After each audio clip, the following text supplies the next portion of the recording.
मी नाराज नाही, मात्र 8 वेगवेगळ्या निवडणुका जिंकल्यावर थांबावंसं वाटतं। आगामी निवडणुकांची जबाबदारी घ्यायला तयार, भास्कर जाधव यांचं वक्तव्य।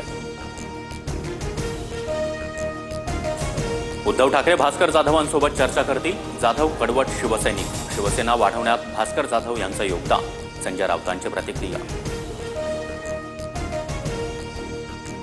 संजय राऊतांनी शिवसेना हायजॅकचा प्रस्ताव शिंदेंकडे मांडला होता। राऊतच सर्वात पहिले फुटणार होते, मात्र शिंदेंनी प्रस्ताव नाकारल्यानं ते थांबले। गुलाबराव पाटलांचा दावा। भय आणि भ्रष्टाचारामुळे आमचे आणि पवारांचे आमदार सोडून गेले। आपल्यावर गुन्हा दाखल होईल अशी भीती गुलाबरावांनाही होती। संजय राऊतांचं वक्तव्य।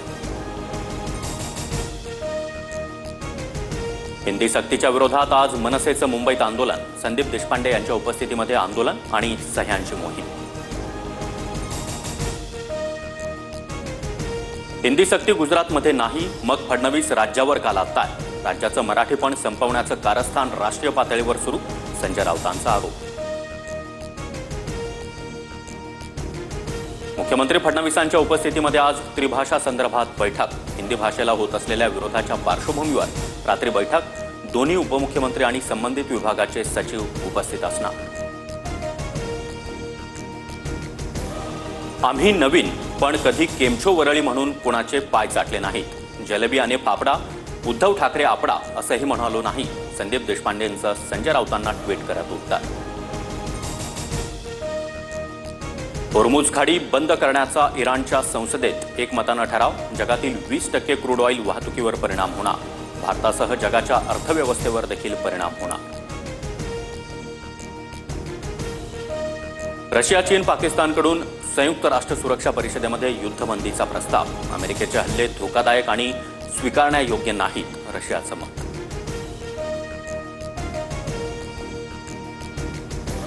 इराणकडून पुन्हा इस्रायलवर क्षेपणास्त्रांनी हल्ला। पहाटे 3 वाजता इराणी क्षेपणास्त्रांनी हल्ला केला। जीव वाचवण्यासाठी इस्रायलमधील नागरिक बंकरमध्ये। पंतप्रधान मोदींची इराणच्या राष्ट्राध्यक्षांसोबत फोनवरून चर्चा। अमेरिकेनं इराणवर केलेल्या हल्ल्यानंतर मोदींना पेजेक्कियान यांना फोन।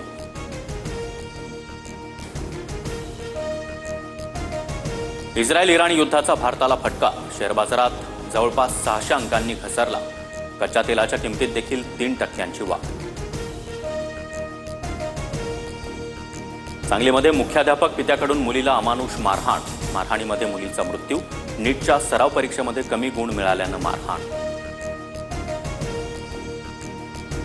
माळेगाव सहकारी साखर कारखान्यासाठी विक्रमी 88.50% मतदान। निवडणुकीमध्ये अजित पवार विरुद्ध चंद्रराव तावरे असा थेट सामना। उद्या निकाल जाहीर होणार। मुंबईसह कोकण, नाशिक आणि पश्चिम घाटमाथ्यावर जोरदार पावसाचा इशारा। पुढील 3 दिवस मध्य महाराष्ट्रामध्ये तुरळक पावसाचा अंदाज। पालघरच्या विक्रमगडमध्ये मुसळधार पावसामुळे देहरजे नदीवरील पूल पाण्याखाली। कुंझे कचांड रस्त्यावरील पूलही पाण्याखाली गेल्यानं वाहतूक बंद। संत तुकाराम महाराजांची पालखी आज यवतमध्ये तर ज्ञानेश्वर माऊलींची पालखी सासवडमध्ये मुक्कामी असणार। खासदार सुप्रिया सुळे देखील पालखी सोहळ्यात सहभागी होणार।